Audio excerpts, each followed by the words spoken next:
sauvé.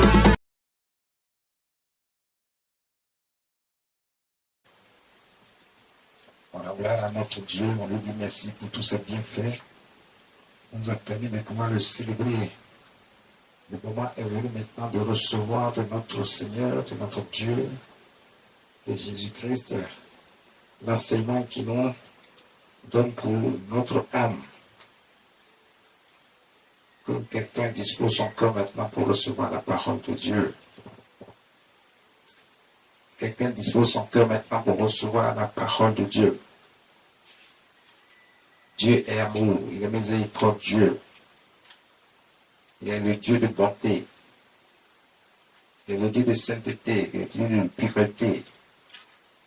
Notre Dieu ne nous a jamais abandonnés, il ne nous abandonnera jamais.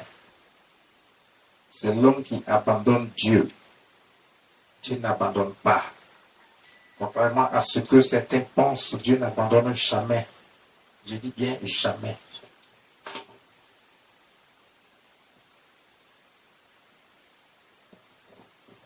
Dieu n'abandonne jamais son peuple. Dieu n'abandonne jamais ses serviteurs. Dieu n'abandonne jamais. C'est l'homme qui abandonne Dieu. Pourquoi Dieu va faire venir Jésus-Christ sur la terre? C'est parce qu'il n'abandonne jamais. C'est parce qu'il aime son peuple. C'est parce qu'il aime donner la vie. C'est l'homme qui fuit la vie que Dieu a créée. Il veut s'attacher à autre chose.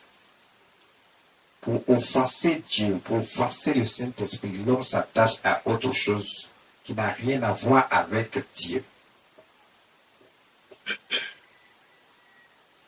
Dieu est Dieu. Il a créé toutes choses, les cieux, la terre, tout ce qui se trouve dans les cieux, tout ce qui se trouve sur la terre a été créé par Dieu. Il n'y a pas un Dieu qui est comme lui. Quand Dieu a créé l'homme, ce n'est pas pour voir l'homme souffrir. Dieu a dit dans sa parole, mon désir n'est pas de voir l'homme mourir. Ce n'est pas le désir de Dieu de voir l'homme mourir et souffrir. Mais si l'homme meurt, Dieu l'a dit dans sa parole, les Écritures le disent, si l'homme meurt, c'est la volonté de l'homme lui-même de vouloir mourir. Parce qu'il fait ce que Dieu n'aime pas. Et Dieu intervient à chaque fois, il envoie ses serviteurs pour instruire son peuple. Dieu envoie son serviteur pour instruire son peuple, pour guider son peuple, pour donner toutes sortes d'enseignements à son peuple, pour orienter son peuple, pour que son peuple connaisse la voie à suivre, en marchant simplement, en obéissant simplement à la voix de Dieu, au commandement de Dieu. On a vu ça la semaine passée. Pour obéir simplement aux lois et aux commandements de Dieu, l'homme ne veut pas.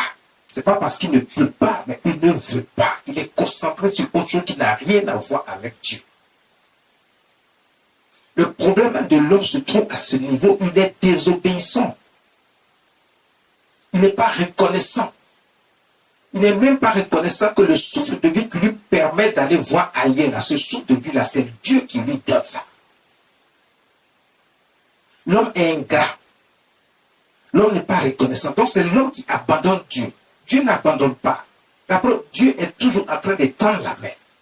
Et mon désir n'est pas de voir l'homme mourir. Je veux que l'homme vive. C'est l'homme qui veut mourir. Si l'homme meurt, ce n'est pas sa propre faute parce qu'il a fait ce qui n'est pas juste. Il a marché dans la méchanceté et dans le mal. Quand tu es dans la méchanceté et dans le mal, ne t'attends pas à ce que Dieu intervienne en ta faveur. Répands-toi d'abord et viens à Dieu. Accepte Dieu comme étant Dieu. Accepte notre Seigneur Jésus-Christ et marche conformément aux lois de Dieu, au commandement de Dieu. Alors tu recevras la grâce et la faveur de Dieu. Comme je vous ai dit, cette année est une année de récolte, une année de moisson. Dieu l'a décrété ainsi. Mais comment moissonner, comment récolter? Et beaucoup de gens ne savent pas. C'est pour ça que certains reçoivent, d'autres ne reçoivent pas. Ils ne comprennent pas pourquoi ils ne reçoivent pas. Et ils sont là, ils sont en train de se plaindre à tout moment. Ils agissent comme des gens qui sont abandonnés, des orphelins. Vous n'êtes pas orphelins. Votre Père est là, Dieu est là. Le Seigneur Jésus est là pour vous. C'est vous qui refusez de vous approcher de Dieu. Mais si tu refuses de t'approcher de ton père, si tu as un problème là, mais tu règles tes problèmes seul. Tu ne veux rien avoir à faire avec ton père. Et puis lorsque tu es dans les problèmes, tu cherches à ce que ton père vienne résoudre tes problèmes. Pourquoi?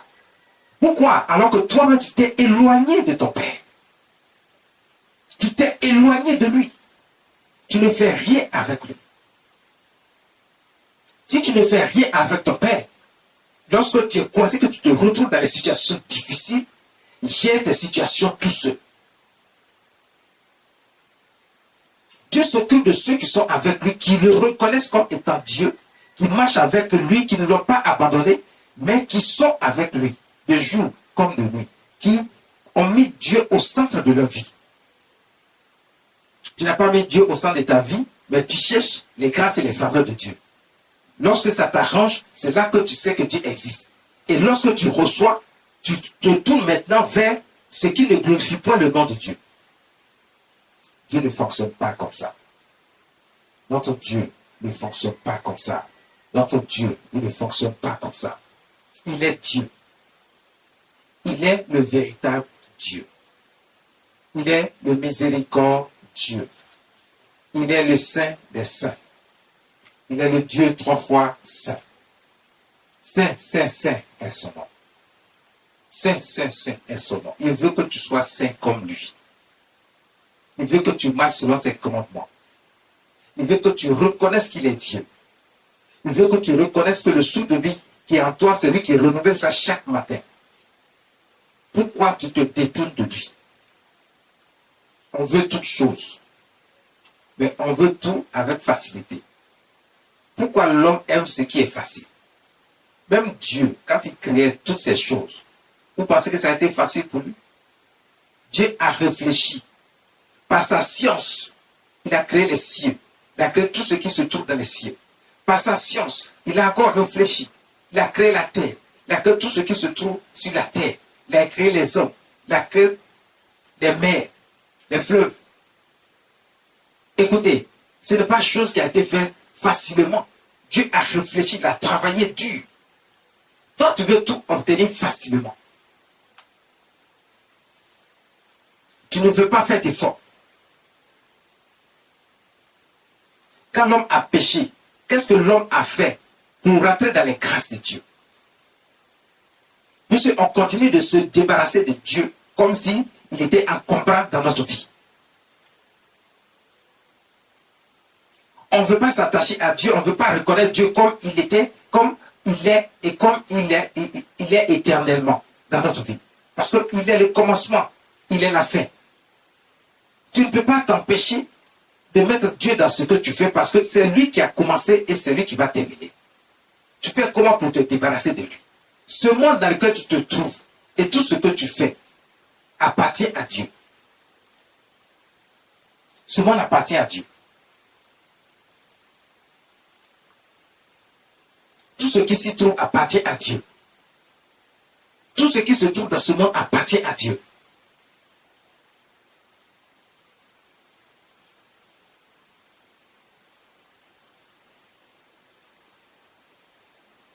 Tout ce qui se trouve dans ce monde appartient à Dieu. D'où vient le fait que tu penses que ça appartient à quelqu'un d'autre au point où tu te débarrasses de Dieu, tu ne veux pas entendre parler de Dieu, tu veux aller chercher ça ailleurs. Même ailleurs, là, Dieu peut mettre fin à ça. Dieu peut t'empêcher d'obtenir ailleurs où tu penses que c'est facile. Le diable est un menteur, c'est un voleur. Il vole les choses, il met ça devant les gens, il essaie de les distraire avec ça. Et lorsque tu crois avoir, il s'est déjà attaché à toi. Parce qu'il a signé un pacte avec toi. Et tu ne peux plus te débarrasser de lui. Tu es dans les problèmes avec lui. Parce que lui, il cherche des gens pour l'accompagner là où il a été condamné, dans le feu de la géhenne, pour être consumé à jamais. Il veut que tu l'accompagnes. Il veut que tu sois dans les problèmes. Il ne veut pas que tu sois dans la paix. Dieu ne nous a pas créés pour être dans les problèmes, mais pour être dans la paix, pour être dans le bonheur, pour être dans l'épanouissement. Vous aimez le bonheur, l'épanouissement, vous aimez les bonnes choses, vous voulez que Dieu vous donne toutes bonnes choses. Mais si vous aimez toutes ces choses-là, pourquoi est-ce que vous ne vous attachez pas à Dieu? Parce que tout lui appartient. Aujourd'hui, on va voir quelque chose de très important rapidement dans le livre de Genèse au chapitre 37. Le livre de Genèse, le 37e chapitre, à partir du 22 jusqu'à 28. On va voir quelque chose. Dieu nous enseigne ce matin que le chemin que nous voulons prendre pour notre réussite, ce chemin, sur ce chemin, vous allez trouver beaucoup d'épreuves. Les gens veulent recevoir facilement sans difficulté. Ce n'est pas possible. Dieu va mettre des tests devant toi. Quand tu vas à l'école, pour que tu puisses obtenir un examen, on t'a appris un certain nombre de choses, et pour que tu puisses obtenir maintenant ton diplôme, on dit va passer ton examen. Si tu passes l'examen, on voit que tu as vraiment réussi ton examen et que tu as répondu juste à toutes les épreuves. Alors tu auras le diplôme que tu cherches. C'est la même chose avec Dieu. Tu attends quelque chose, mais tu veux juste recevoir ça. Mais Dieu veut voir d'abord. Il te met à l'épreuve. C'est un examen qui te donne. Il veut te tester pour voir si toi, tu as réellement accepté Dieu dans ton cœur, dans ton âme. Si ce n'est pas juste pour intérêt, pour un intérêt quelconque que tu viens à Dieu. Et lorsque tu vas obtenir, tu vas partir comme beaucoup l'ont fait. Est-ce que tu es sincère dans ton approche avec Dieu? Si tu n'es pas sincère dans ton approche avec Dieu, Dieu va tester toutes ces choses. Dieu ne donne plus facilement. Dieu ne donne plus comme ça. Mais pour la guérison, il peut te donner la guérison facilement pour démontrer sa force et sa puissance. Mais pour te rendre riche, pour te rendre prospère, Dieu va te mettre à l'épreuve. Est-ce que tu viens juste pour le matériel? Est-ce que ton âme est attachée à Dieu ou attachée à autre chose? Est-ce que lorsque tu vas avoir ce que tu cherches, les financements et les matériels que tu cherches, est-ce que tu seras encore attaché à Dieu? Il y a beaucoup, lorsque Dieu leur a fait cette grâce et qu'ils ont reçu, ils sont partis servir le diable avec les biens que Dieu leur a donnés. Ils vivent dans la débauche. Ils vivent comme ils attendent. Ils n'ont plus le temps pour venir à l'église. C'est eux, le jour de culte, eux, ils s'en vont à la plage. Ils n'ont pas le temps. Ils vont dire qu'ils ont un rendez-vous ici. Alors que ce que tu as, c'est Dieu qui t'a donné. Et à l'instant, Dieu peut enlever ça de ta main. Et maintenant, tu reviendras encore pleurnicher à l'église pour qu'on prie pour toi.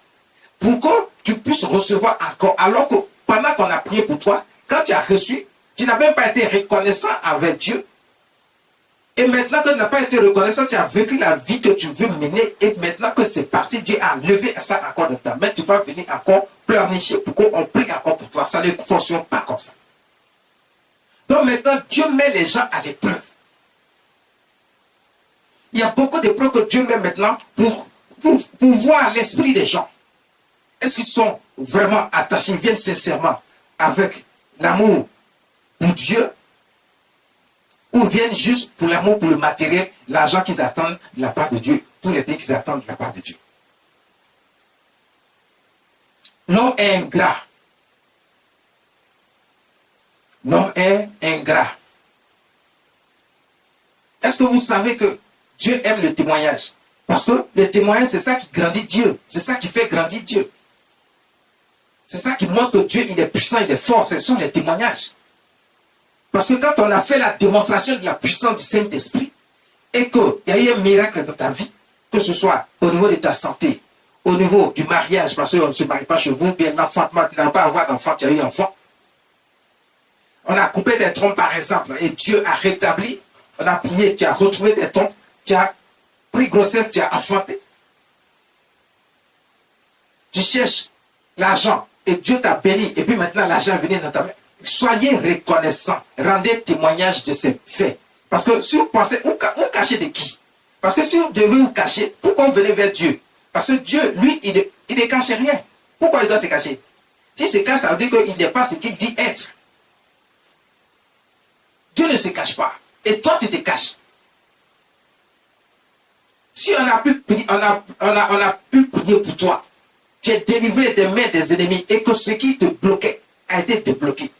Qu'est-ce qui peut encore contre toi? Pourquoi tu ne veux pas rendre témoignage? Tu penses que si tu le fais, les gens vont dire que. Donc vous avez peur des gens, mais vous venez demander à Dieu des grâces et des faveurs.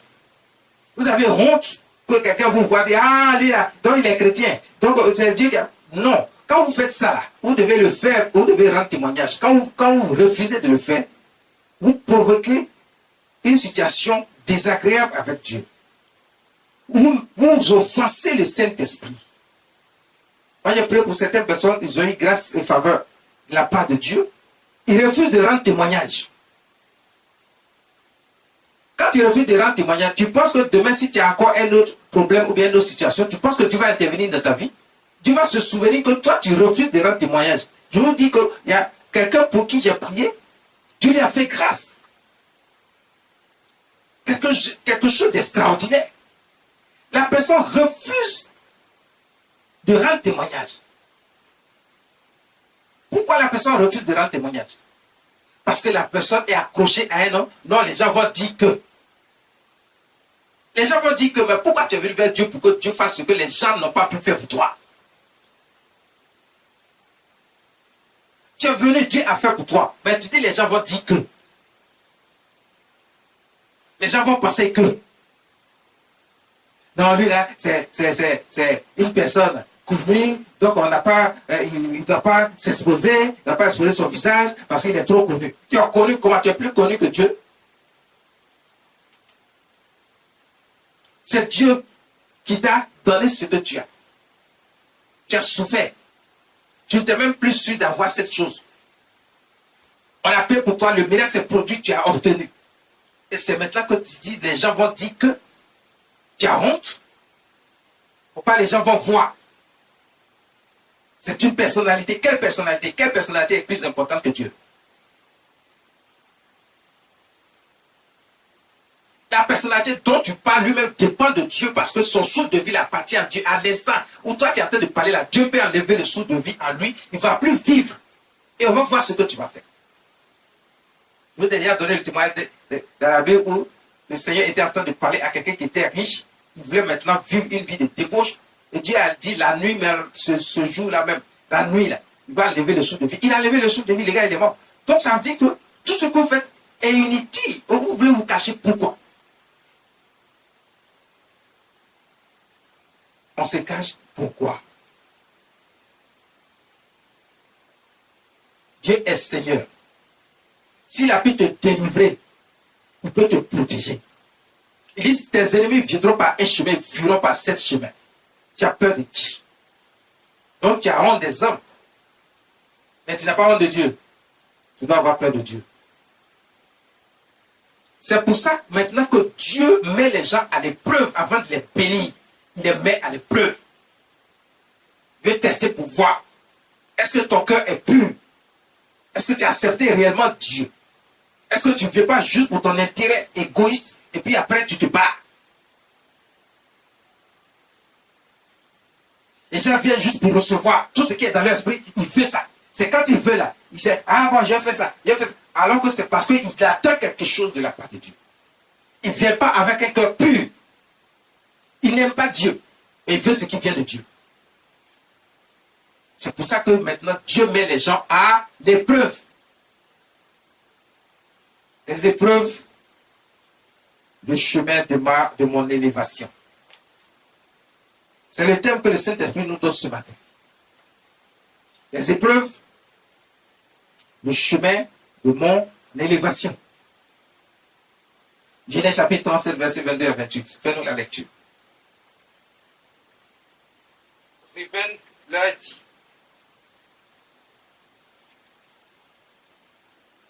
Ruben leur dit, ne répandez point de sang, jetez-le dans cette citerne qui est au désert, et ne mettez pas la main sur lui. Il avait dessein de le délivrer de leurs mains pour le faire retourner vers son père. Verset 23. Lorsque Joseph fut arrivé auprès de ses frères, ils le dépouillèrent de sa tunique, de la tunique de plusieurs couleurs qu'il avait sur lui. Verset 24. Ils le prirent et le jetèrent dans la citerne. Cette citerne était vide et il n'y avait point d'eau. Verset 25. Il s'assit ensuite pour manger. Ayant levé les yeux, il vit une caravane d'Ismaélites venant de Galade. Leurs chameaux étaient chargés d'aromates, de paumes de myrrhe qu'ils transportaient en Égypte. Verset 26. Alors Judas dit à ses frères, que gagnerons-nous à tuer notre frère et à cacher son sang? Venez, verset 27, venez, vendons-le aux Ismaélites et ne mettons pas la main sur lui, car il est notre chair, il est notre frère, notre chair. Et ses frères l'écoutèrent. Verset 28. Au passage des marchands madianites, ils tirèrent et firent remonter Joseph hors de la citerne et ils le vendirent pour 20 cycles d'argent aux Ismaélites qui l'emmenaient en Égypte. Beaucoup de gens aiment ce passage de Joseph. Moi, j'ai entendu beaucoup de chrétiens, beaucoup d'enfants de Dieu dire « Ah, ce passage de Joseph-là, c'est très bon. » Ils aiment vivre comme la situation que Joseph a vécue. Mais ils aiment vivre la situation que Joseph a vécue parce qu'eux pensent que Joseph a été élevé, ils veulent l'élévation. Bon, il y a eu des prophéties certainement sur la vie de certaines personnes où on a parlé d'élévation, tu seras élevé au plus haut niveau. Mais quand vous voyez cette histoire de Joseph, cela n'a pas été simple jusqu'à son élévation. Quand Dieu veut t'élever, il va te mettre à l'épreuve. J'ai dit que les gens sont tellement ingrats que maintenant, Dieu met les gens à l'épreuve. C'est pour ça que depuis toujours jusqu'à aujourd'hui, Dieu met les gens à l'épreuve et les gens ne comprennent pas pourquoi il y a certaines personnes qui sont bénies, d'autres ne sont pas bénies. Mais parce que Dieu met les gens à l'épreuve quand il s'agit de la bénédiction. Dieu met un test. Dieu ne peut pas bénir quelqu'un s'il ne l'a pas mis à l'épreuve. Ce n'est pas possible. Ça n'existe pas avec Dieu. Et c'est depuis toujours que cela a été ainsi. Et c'est ce qu'on va voir aujourd'hui. Pour que vous arrêtez de vous lamenter. Lorsque les choses commencent à être difficiles, on pense que Dieu a abandonné. Dieu ne veut plus de nous. Dieu, il est devenu méchant. On traite Dieu de tous les noms. Il n'est pas juste. Pourquoi il bénit certaines personnes qui ne méritent pas? C'est toi qui penses que la personne qui est en face de toi ne mérite pas. Mais Dieu, lui, il a vu que la personne mérite. C'est pour ça qu'on a vu, la semaine passée, j'ai enseigné ici. Vous avez compris que Dieu, il donne à qui il veut. Mais il y a des critères. Ce n'est pas parce qu'il donne à qui il veut, il se lève et puis il dit, bon, toi, tiens, tu es voleur, tu es menteur, mais bon, je te donne quand même. Non. Quand on dit Dieu donne à qui il veut, ce n'est pas parce que toi, tu mérites qu'il te donne. Dieu a certains critères que lui-même, il a établis. Et dans ce passage que j'avais enseigné, j'ai dit, et vous avez écouté avec moi, vous avez lu dans la Bible, Dieu a dit, si le pécheur, le méchant, il revient de ses mauvaises voies, c'est-à-dire qu'il a abandonné tout ce qui est mal, il ne fait plus ce qui est mal, même s'il était sorcier et qu'il a décidé de ne plus être sorcier, on a prié pour lui, on a fait sa délivrance. Maintenant, il a donné sincèrement sa vie à Dieu, il aime véritablement Dieu, il a donné son corps, son âme à l'esprit, à Dieu. Il marche maintenant et il pratique les commandements de Dieu. Voici quelqu'un qui était dans le mal, il a fait beaucoup de mal autour de lui, mais Dieu dit, comme lui, il ne fait acception de personne, sa bonté c'est pour tout le monde. Il ne veut pas que quelqu'un meure, que son désir, ce n'est pas pour que quelqu'un meure, mais si quelqu'un meurt, c'est parce que la personne a insisté pour mourir, il n'avait pas le choix, il était obligé de faire partie de la personne. Mais son désir n'est pas que quelqu'un meure. Donc si quelqu'un est resté dans le mal, c'est pour ça que Dieu n'agit pas tout de suite et on pense que Dieu ne voit pas ceux qui sont en train de faire le mal et pourquoi il laisse faire le mal. Non. Dieu ne laisse pas faire le mal, il attend que quelqu'un retrouve la raison et qu'il revienne à lui et que donc, tous ceux qui vont se repentir, qui vont revenir à lui, Dieu pardonne. Il pardonne parce qu'ils sont sincères dans leur approche avec Dieu. Ils ont abandonné tout ce qui est mal. Maintenant, toi-même qui dis que tu étais bon devant Dieu, voici que toi-même tu retournes dans ce qui est mal. Et Dieu dit, quand c'est comme ça, celui qui a quitté le mal, il sera pardonné. Il va recevoir les grâces et les faveurs de Dieu. Mais celui qui était dans la vérité et qui marchait dans la droite, qui a tout abandonné maintenant pour retourner dans le mal que l'autre faisait, ben, toi aussi, tu vas récolter maintenant les châtiments qui vont avec l'action que tu mènes maintenant parce que chacun recevra selon ses œuvres. C'est ce que Dieu a dit. Donc Dieu n'est pas injuste, Dieu est juste. Donc vous ne savez pas ce qui est arrivé à Joseph. Vous voulez l'élévation de Joseph. Mais Joseph a traversé des situations difficiles avant d'être élevé. Joseph est passé par des chemins terribles. Quand il a annoncé, il a vu la vision que Dieu lui a montrée. Ils ne sont pas venus lui annoncer, c'est Dieu même qui lui a montré ça dans une vision. Il a vu son élévation. Il a annoncé à ses frères et même à ses parents. Bon, ses parents, c'est vrai, au début, ils ont dit, ah, nous aussi, on va s'incliner devant toi. Mais ils n'ont pas pris ça. Ils savaient Son père qui était Jacob savait que c'est Dieu qui avait prévu d'élever son fils. Lui n'est pas allé loin avec cette histoire. Mais regardez ce que les frères vont faire. Ils vont chercher à tuer Joseph. Parce que Dieu a dit, je vais t'élever. Ils vont chercher à tuer Joseph. Quand Dieu prévoit quelque chose pour toi, regarde, ne te cache pas, c'est ce que je disais tout à l'heure. Ne crois pas que parce que Dieu a dit, non, il ne faut pas trop parler, il ne faut pas les gens. Non. Parce que Dieu veut même que les gens sachent, et puis quand il va agir, ils vont voir qu'il y a la main de Dieu dedans, et qu'il n'y a rien qui peut empêcher Dieu de te bénir, de t'élever. C'est pour ça que tu ne dois pas te cacher. Quand tu es avec Dieu, tu ne dois pas te cacher. Tu dois parler de Dieu. Tu dois parler des bienfaits de Dieu, de la puissance de Dieu. Parce que Dieu veut que tu fasses ça pour qu'il puisse vraiment savoir que toi, tu es réellement avec lui. Tu es attaché de ton cœur, de tout ton cœur, de toute ton âme, mais que tu n'attends pas simplement quelque chose. Joseph ne savait pas cette élévation, il ne savait pas à quel niveau c'était. Il a annoncé simplement. Mais regarde, malgré que lui-même ne savait même pas quel niveau d'élévation il devrait avoir, on cherchait déjà à le tuer.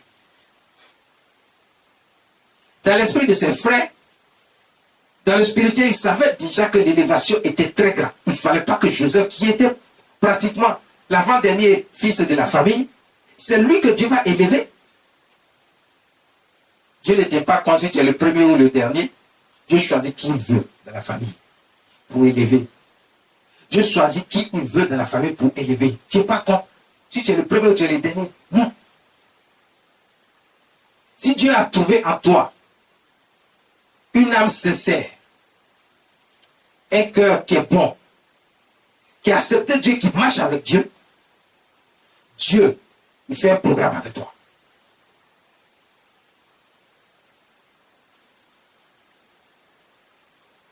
Il peut t'élever au plus haut niveau. Parce qu'il a trouvé en toi une âme sincère, qui ne vient pas juste par intérêt, qui ne viendra pas par intérêt si Dieu l'a mis là. Joseph ne connaissait pas encore le niveau de son élévation.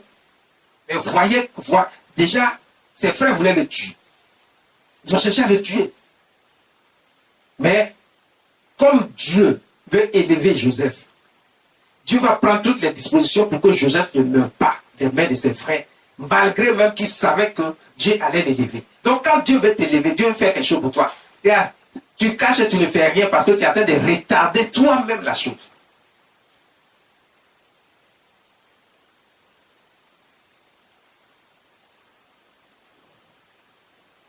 Tu es en train de retarder toi-même la chose. Dieu veut voir. C'est vrai. Il y a des moments où Dieu lui-même, il prend certaines personnes, il les cache pour un temps, avant de les ramener, par rapport à une situation donnée. Mais ce n'est pas tout le temps. Il y a des situations dans lesquelles, quand Dieu veut t'élever, par exemple, il ne veut pas que tu caches, parce qu'il veut qu'on sache que c'est lui qui t'a élevé. C'est lui qui t'a fait grand.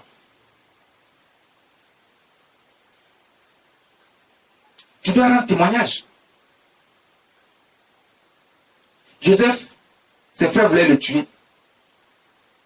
Il y a leur aîné qui a dit non, on n'a pas besoin de verser le sang de notre frère, c'est notre frère. Parce que l'Esprit de Dieu a parlé à son esprit, ce n'est pas le moment de tuer Joseph. La mort de Joseph n'est pas pour ce moment-là, Dieu doit l'élever. Il n'est pas encore élevé, Dieu ne peut pas permettre que quelqu'un puisse le tuer. C'est comme ça que Dieu a prévu de t'élever, il a programmé, il a dit que toi tu seras élevé. Quel que soit ce que l'ennemi va faire sur toi ou contre toi, même s'il cherche à enlever ta vie, ils ne pourront pas enlever ta vie parce que Dieu va mettre toujours quelqu'un sur ton chemin pour empêcher qu'on t'enlève la vie. Dieu va empêcher ça.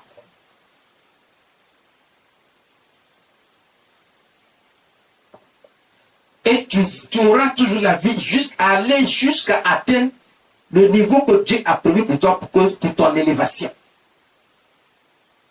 Pour la gloire de son nom, Dieu va empêcher que l'ennemi puisse enlever ta vie.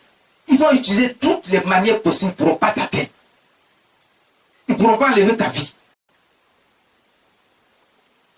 Parce que Dieu ne t'a pas encore élevé au niveau qu'il souhaite t'élever. Tant que ce n'est pas arrivé, et que le temps que Dieu lui-même a choisi pour que ta vie soit là, arracher, il ne permettra pas cela. Il veut que tout le monde sache, que tes ennemis même voient, que quand Dieu a dit, Dieu le fait. Il dit, il veut t'élever, il va t'élever. Mais Dieu attend une chose de toi, à qui il a fait cette révélation. Dieu attend que tu sois honnête et sincère de tout ton corps, de tout ton cœur, de toute ton âme. Tu sois sincère dans ton approche avec lui, dans ton attache avec lui, dans ta relation avec lui. Joseph était sincère.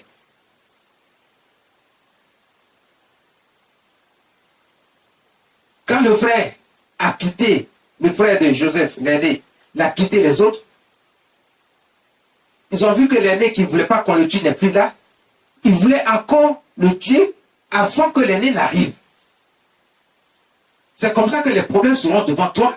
Et toi, tu vas croire que Dieu t'a abandonné. Mais c'est Dieu qui te met à l'épreuve. Parce que le moment de ton élévation n'est pas encore arrivé, mais il doit faire d'abord, il doit te faire passer des épreuves pour voir si tu es réellement attaché au matériel qu'il va te donner, à l'élévation qu'il va te donner, ou tu l'aimes vraiment Dieu, le Seigneur Jésus-Christ, et tu es prêt à marcher dans la vérité, dans la justice de Dieu, à pratiquer ses voies. Tu n'es pas prêt tout de suite à abandonner lorsqu'il va te donner et puis tu es parti. Il va te mettre à l'épreuve. Il a mis Joseph à l'épreuve. Beaucoup de gens aiment cette partie, la Bible, mais ils ne savent pas que Joseph a été mis à l'épreuve avant son élévation. Est-ce que toi, tu acceptes les épreuves dans lesquelles Dieu te met? Dès qu'on est dans une petite épreuve qui ne vaut même pas les épreuves de Joseph, on est tout de suite énervé. On pense que Dieu nous a abandonnés. On veut aller déjà voir ailleurs. Mais ce sont des épreuves que Dieu te donne. Quand Dieu veut bénir, il veut élever au plus haut niveau, Dieu va te mettre toujours dans les épreuves.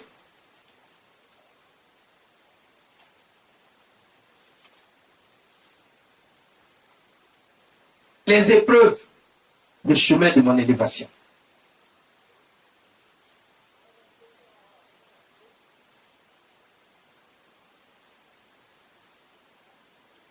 C'est le chemin de mon élévation, les épreuves. Et vous fuyez les épreuves, vous ne voulez pas les épreuves, vous pensez que c'est trop dur. Mais on veut tuer Joseph. Est-ce que quelque chose est plus dur que ça? Il faut qu'il sauve sa vie. Mais il ne pouvait rien faire contre tous ses frères. Ils étaient 10. Donc, les 9 qui étaient restés parce que Ruben est parti faire quelque chose ailleurs, ils ont voulu le tuer derrière Ruben. Mais voici qu'un autre encore qui vient après Ruben va se lever. Judas, il va dire non. Pourquoi vous tenez forcément qu'on tue notre frère? C'est notre frère, c'est notre sang. Donc, vous voyez, Dieu va toujours intervenir dans les épreuves pour toi. C'est ce que tu ne sais pas en fait.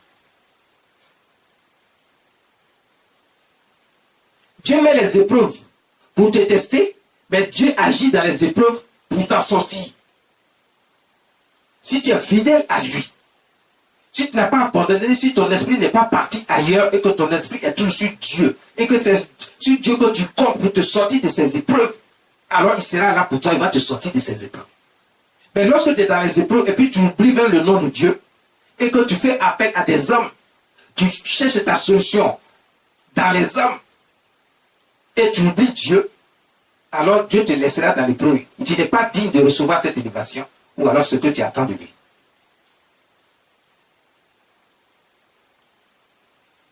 Donc l'autre frère va dire non. Voici ce qu'on peut faire par exemple.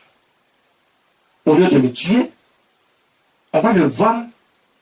Il y a des gens qui passent ici, ils font le commerce d'esclaves, ils vont en Égypte. On va le vendre. Comme ça, il sera loin de nous. S'il est vendu comme esclave, il est parti. On ne le verra plus. Son élévation, on ne sait pas si ça aura encore lieu. Et si ça a lieu, c'est pour lui seul.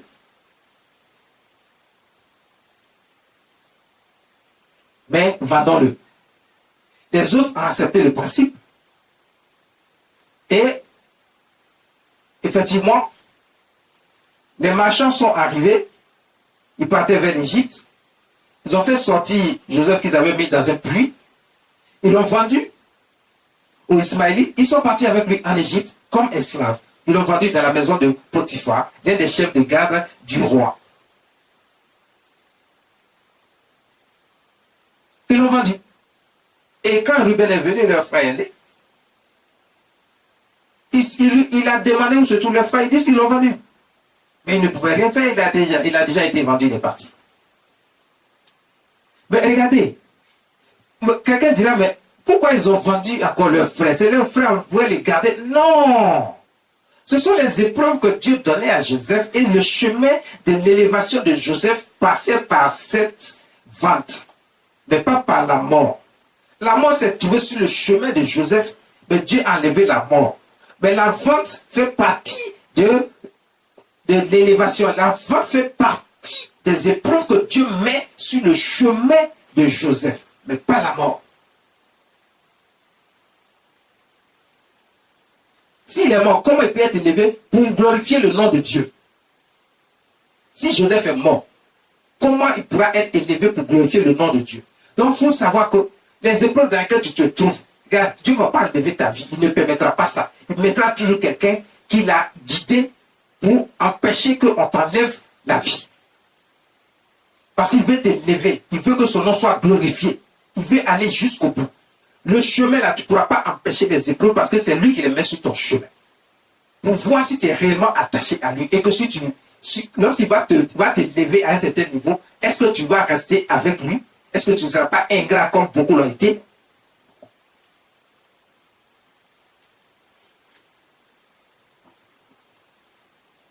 Les épreuves, le chemin de mon élévation. Mais la vente comme esclave faisait partie des épreuves que Dieu a mis sur le chemin de Joseph. Mais il va l'envoyer à un endroit chez le chef de garde. Attends, on m'a dit, ah, mais pourquoi on n'a pas mis en bas ici, au moins il peut négocier avec quelqu'un? Non. Là où on ne peut pas négocier, là, c'est là-bas que Dieu lui l'a envoyé. C'est le chef de garde. Et c'est lui qui a pris Joseph. Mais la Bible nous enseigne que la présence simplement de Joseph faisait prospérer les affaires de Potiphar. Potiphar prospérait à cause de Joseph. Dieu bénissait Potiphar à cause de Joseph. Regarde, parce que Dieu doit t'élever. Il te fait passer. Toi, tu vois les gens en train d'être élevés autour de toi. Tu deviens aigri. Et puis tu commences à bavarder, à murmurer contre Dieu. Tu crois que non? Dieu est en train de lever des gens autour de toi et ils sont dans le mal, ils sont dans la méchanceté, mais c'est eux que Dieu est en train de lever et puis toi-même qui es dans la vérité, Dieu ne t'élève pas. C'est pas comme ça que Dieu fonctionne.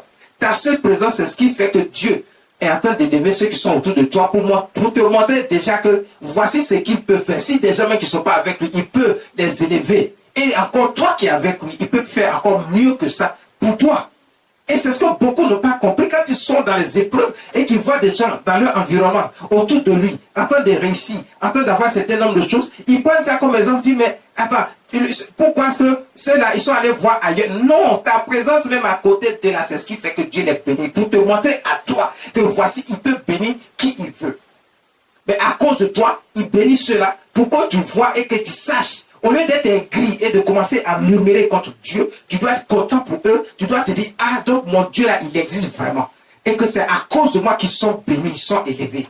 Et quand tu reconnais ça, que tu glorifies le nom de Dieu, Dieu va continuer ton chemin à toi. Il va continuer les épreuves pour toi. Tu vas arriver au niveau que lui-même a décidé, au temps fixé par lui. Et tu verras l'élévation qu'il va te donner. Et sera si grand que même ceux que tu enviais, lorsque Dieu les bénissait à cause de toi, tu vas voir qu'ils ne sont rien à cause de l'élévation que Dieu va te donner.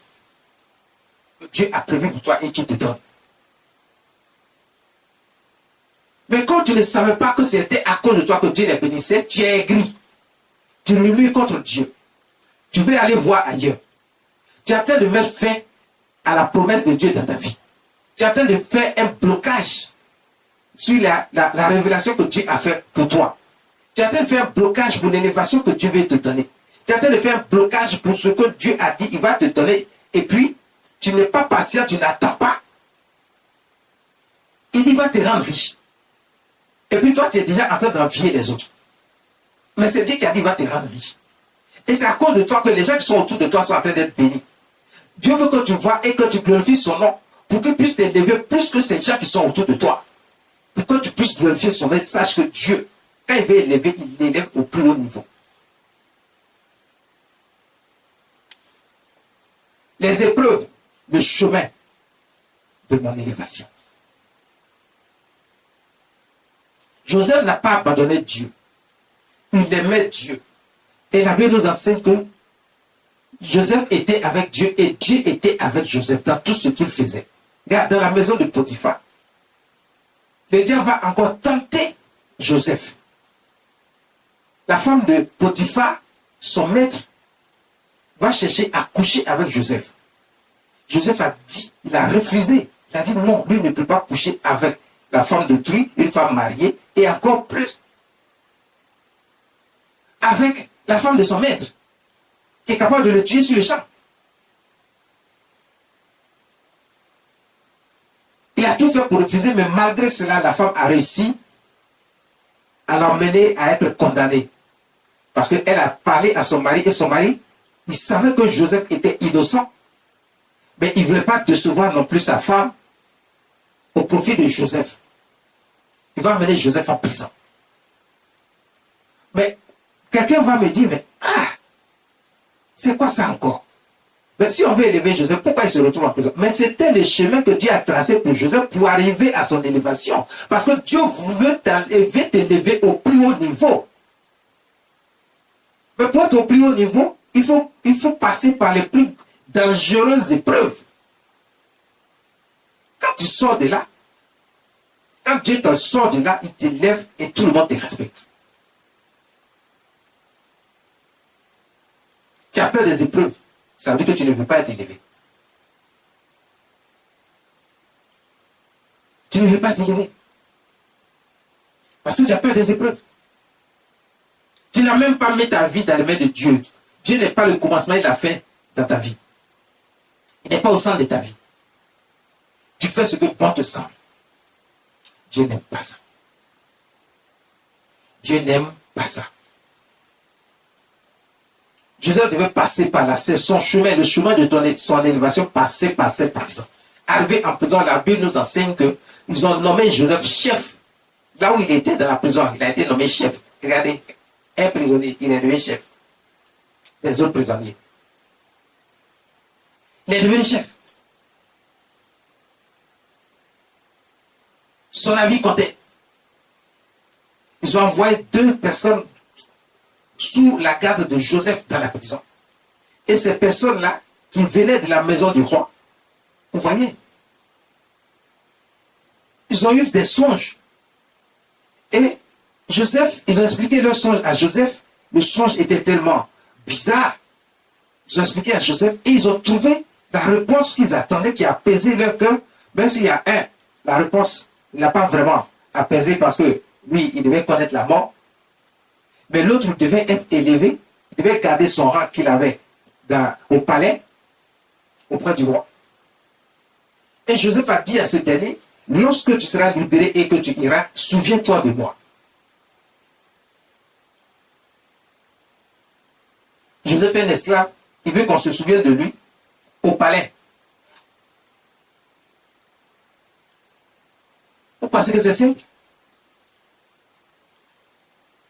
C'est le chemin que Dieu a tracé pour lui, pour son élévation. Regardez. L'employé du roi, il est parti, il l'a libéré. Il a oublié Joseph pendant 2 ans, il a oublié Joseph. 2 années. Il a été libéré 2 ans, il a oublié. C'est 2 ans après qu'il s'est souvenu de Joseph parce que le roi a fait un songe qui était tout aussi bizarre. Et on ne trouvait personne, ils ont envoyé tous les devins, les féticheurs, les marabouts, tous ceux qui sont dans les sectes. Personne n'a pu interpréter les rêves du roi. Il était embarrassé. Il ne savait plus quoi faire. Et c'est en ce moment-là que ce dernier qui travaillait dans le palais auprès du roi s'est souvenu lorsqu'il était en prison. Joseph a interprété son rêve. Il a dit, si tu vas, souviens-toi de moi. Il s'est souvenu de Joseph, mais 2 ans après. Voyez le temps que ça a mis. Pour vous, un petit temps simplement. Regardez, le temps de la promesse, de la vision que Dieu a donnée à Joseph jusqu'à son élévation, ce n'est pas 1 jour, ce n'est pas 2 jours. Il s'est passé beaucoup de temps.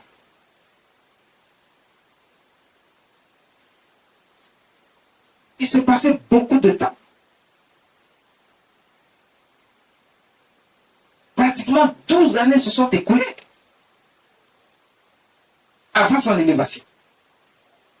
Tu es dans une situation, tu trouves que tu as trop duré, Dieu depuis là il n'intervient pas, il ne réagit pas, mais c'est parce que Dieu, il met certaines épreuves devant toi. Toi tu fuis les épreuves, tu n'associes pas Dieu aux épreuves et tu penses que Dieu t'a oublié, tu deviens aigri contre Dieu, tu murmures contre Dieu et quand tu fais ça, tu retardes ton élévation.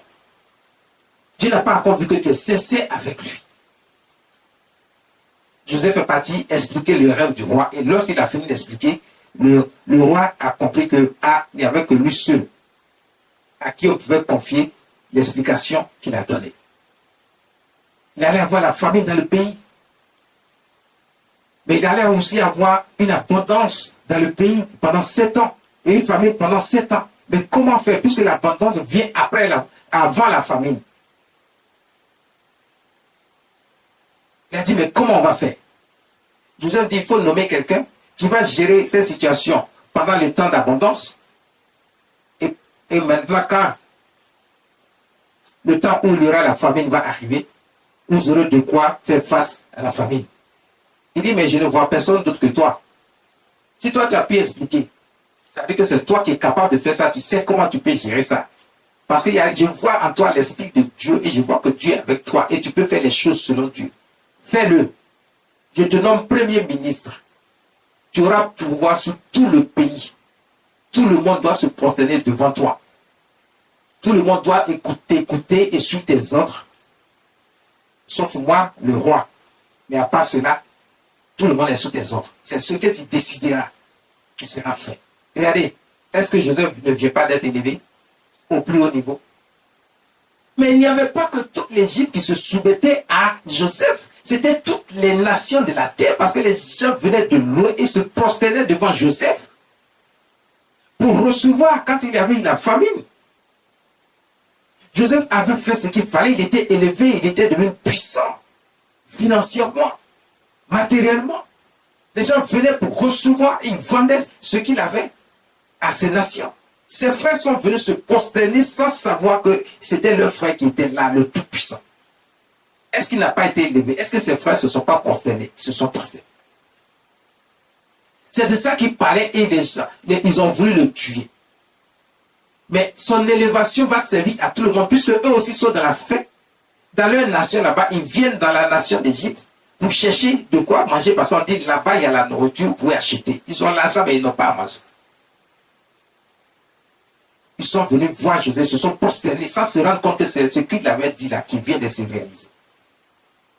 Quand Dieu veut t'élever, il met les épreuves devant toi. Mais tu dois accepter les épreuves, marcher selon les épreuves. Mais il faut toucher, il faut être sincère avec Dieu. Ton cœur doit être sincère avec Dieu. La Bible dit, Dieu a dit, lorsqu'il devait choisir le roi David, David n'était pas encore un roi. Il était le rejeton même de la famille. Son père avait beaucoup de fils et il ne considérait même pas David. Il a envoyé David toujours en brousse avec ses moutons, ses brebis. Et c'est l'enfant qui restait là-bas, c'était un jeune enfant. Et même quand Dieu va dire au prophète Samuel, j'ai trouvé un homme selon mon cœur. Donc Dieu connaît ton cœur même avant de chercher déjà à t'élever. Et il y a des gens, Dieu a élevé, il a vu leur cœur. Dieu attend souvent que tu réagisses. Même si tu connais ton cœur, mais il veut voir si tu seras sincère après qu'il t'ait mis à l'endroit où tu es. Il sait déjà tout ce que tu vas faire. Maintenant, pendant ton parcours, il y a des choses que Dieu ne dit pas, mais il te laisse pour voir si toi, ton cœur peut changer ta situation. Tu es mauvais, il veut voir si tu vas devenir bon, parce que lui, il est avec toi. À cause du fait qu'il t'a élevé, qu'il est avec toi, est-ce que tu vas t'attacher à lui? Est-ce que ton cœur sera sincère avec lui? Dans ta relation avec lui? Il a dit, j'ai trouvé un homme selon mon cœur. Il a dit au prophète, va dans telle famille. Il choisit un autre roi qui va remplacer Saül.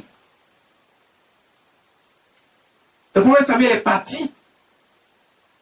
Le père de David a envoyé tous ses fils, ce qu'il pensait être ses fils, et il ne considérait même pas David comme son fils, parce que comme c'est un enfant, il était en brousse derrière les animaux. Il dit, mais est-ce que c'est tout ce que tu as comme fils? C'est tout cela seulement? Il dit oui. Il dit non, est-ce que tu ne vois pas? Je pense qu'il y a encore un autre. Il dit, ah, celui-là, bon, il est quelque part derrière les animaux là-bas en brousse. Comment on te méprise? C'est comme ça les gens te méprisent et toi-même tu commences à douter de toi. Ne doute jamais de toi. Mais quand les gens vont te mépriser, ne doute pas de toi. Quand les gens vont penser mal de toi, ne doute pas de toi. Confie simplement ta vie à Dieu et confiance à Dieu. David était dans la bourse, un enfant qu'il était, mais malgré ça, il avait mis sa vie dans les mains de Dieu. Il était confronté aux lions, aux ours dans la brousse pour pouvoir veiller sur les moutons et les brebis de son père. Cet enfant luttait contre les lions, contre les ours, mais ce sont des animaux dangereux qui ils vont te décapiter en un instant. Mais cet enfant luttait contre eux, il les tuait à main nue. Et David dira plus tard que lorsqu'il faisait cela, il dit, ce Dieu qui m'a permis de tuer les lions et les ours. Donc ça dit qu'avant même d'affronter les lions et l'ours, il mettait sa vie dans les mains de Dieu et il demandait à Dieu d'agir en sa faveur. Ça dit que David n'avait jamais abandonné Dieu dans son cœur. Il était sincère dans sa vie et dans son approche avec Dieu. Est-ce que toi tu es sincère dans ta vie, dans ton approche avec Dieu? Tu attends simplement que Dieu te trompe. Ta vie même n'est pas concernée. Tu ne mets pas Dieu dans ta vie. Quand Dieu t'a donné un peu, tu vis ta vie comme tu l'entends. David ne vivait pas sa vie comme il l'entendait. Il associait Dieu à tout ce qu'il faisait. C'est pour ça que lorsque le roi a dit, mais lui là c'était un enfant. Parce que quand Goliath est venu, il était en train de détruire toutes les nations qui étaient en face de lui. Il est arrivé maintenant sur la nation d'Israël. On dit, lui seul peut détruire toute une armée. Regardez, toute l'armée d'Israël avait peur et tremblait. Le roi tremblait. Goliath est venu pour les détruire. Mais ce jour-là, le petit David, il est venu en ville.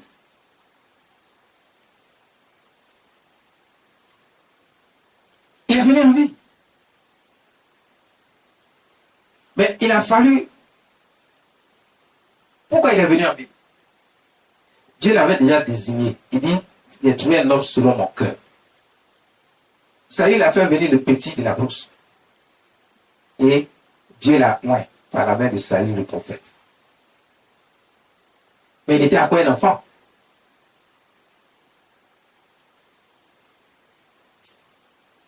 David, pour devenir roi, Dieu va le mettre à l'épreuve.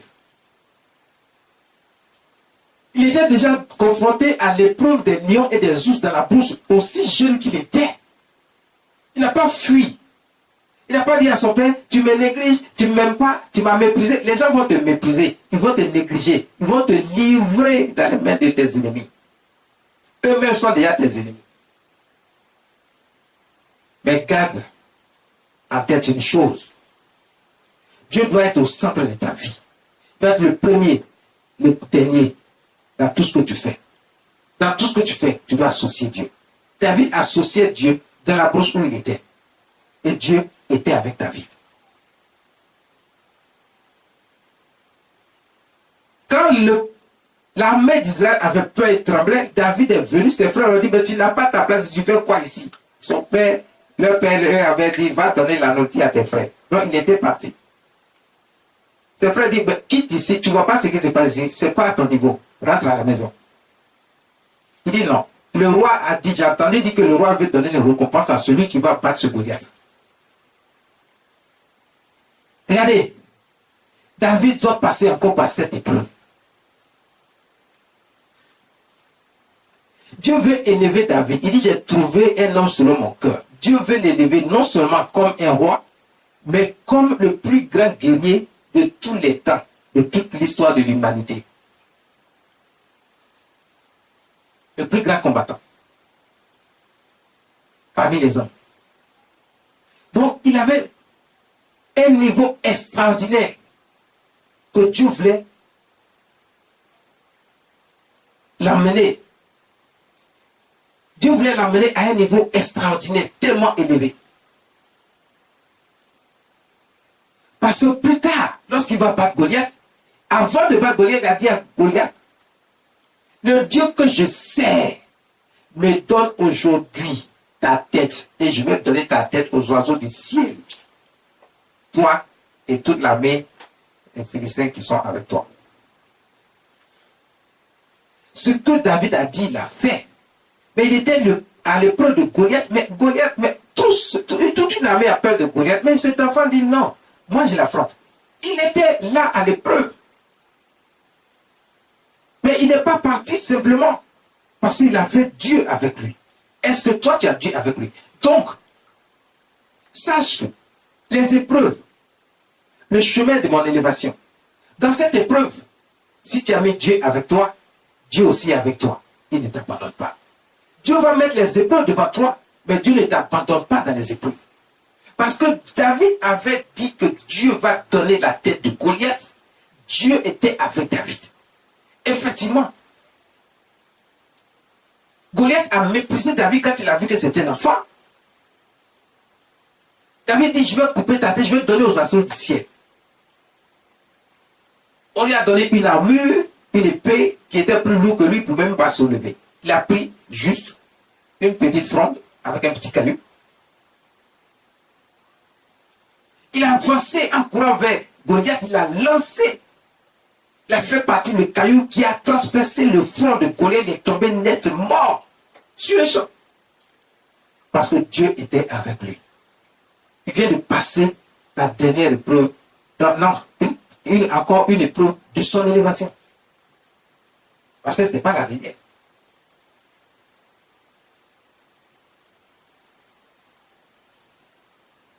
Ce n'était pas la dernière. Il a coupé la tête, il a donné aux oiseaux du ciel, vraiment comme il a dit. Dieu était avec David. Après cela, le roi lui-même, quand il a entendu dire que cet enfant-là, c'est qui? Il va l'envoyer dans son palais. David était un chanteur, il chantait bien, il jouait d'un instrument de musique.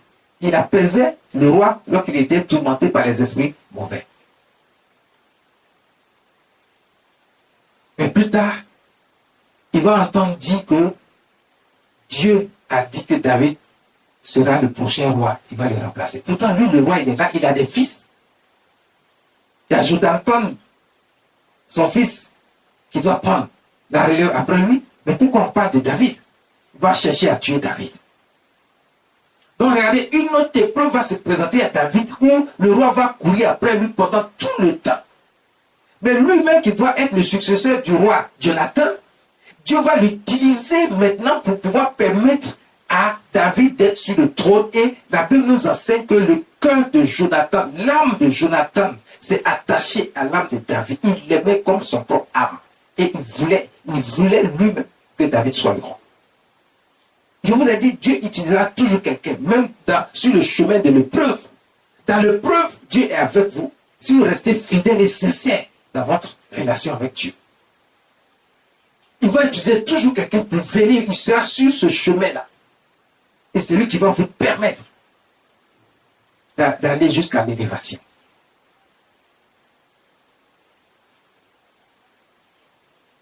Jusqu'à l'élévation. Les gens ont coupé tes trompes, on dit tu ne peux pas accoucher. Dieu va envoyer quelqu'un, son serviteur, il va prier pour toi. Dieu va faire la démonstration de la puissance du Saint-Esprit. Mais Dieu va te mettre à l'épreuve d'avant. Parce que quand tu vas traverser ces moments-là, tu vas penser qu'il n'y a plus rien à faire pour toi. Tu vas pleurer de toutes les larmes de ton corps. Mais Dieu n'a pas encore dit son dernier mot.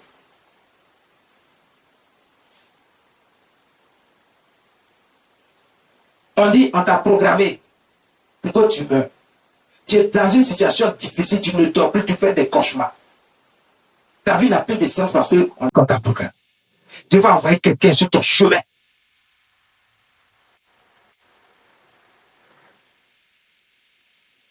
Pour te sortir de cette situation. Tes ennemis vont voir qu'ils ont programmé ton découpé, ils ont tout partagé. Mais voilà que tu vis encore. Ce qu'ils ont partagé, leur a été arraché. Ton âme est revenue. Et ton âme vit.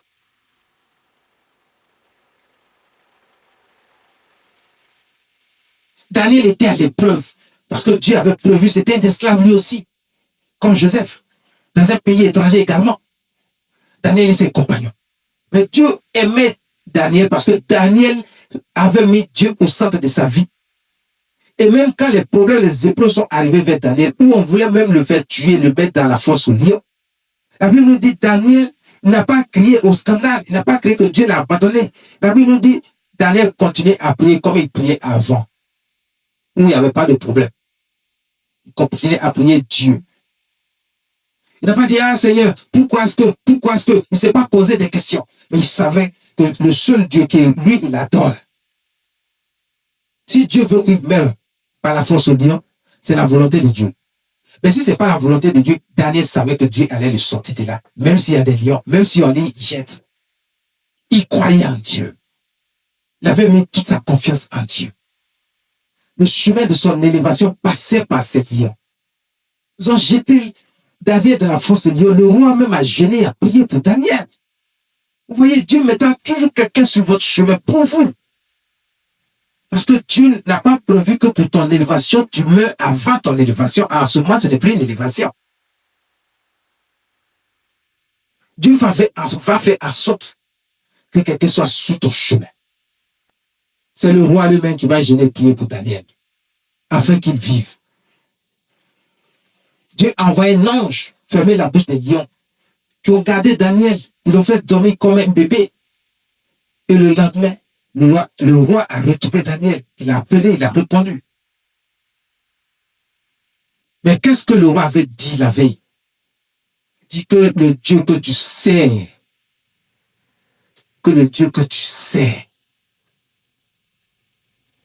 te sauve.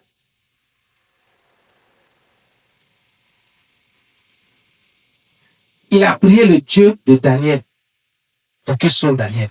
Il n'a pas prié son Dieu.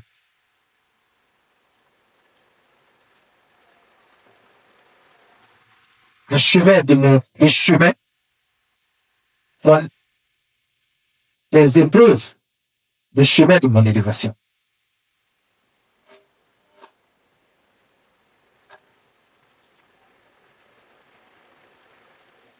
Tu veux récolter, tu veux moissonner. Il y a des situations par lesquelles tu dois passer. Il y a des choses que tu dois connaître de la part de Dieu. Je vous ai dit que toute cette année, on vous enseignera sur tout ce qu'il faut, comment il faut recevoir, comment il faut moissonner, comment il faut récolter, pourquoi certains ne reçoivent pas, pourquoi certains ne récoltent pas. Et chaque fois, on vous apportera un élément qui vous permettra d'avoir plus de connaissances afin de ne pas passer à côté des grâces et des faveurs de Dieu. Vous aussi, vous devez recevoir. Dieu a dit, mon désir n'est pas de voir l'homme mourir. Donc, ça dit que Dieu veut que vous viviez. Il veut que nous soyons aussi heureux. Il a dit également, mon désir n'est pas de voir l'homme pauvre. Et je ne veux même pas de pauvre dans ma maison. C'est ce que Dieu a dit. Donc, ça dit que Dieu veut que vous soyez riches, prospères. Vous vivez dans la paix, dans le bonheur. Les femmes stériles doivent accoucher. Tu ne te maries pas, tu dois te marier. Dieu est avec toi parce qu'il veut le bon pour toi. Il ne veut pas le mal pour toi. Il est le Dieu de bonté, de miséricorde. Il est le Saint des saints. Il est le roi des rois. Il est le Dieu vivant. Il est le Seigneur des seigneurs.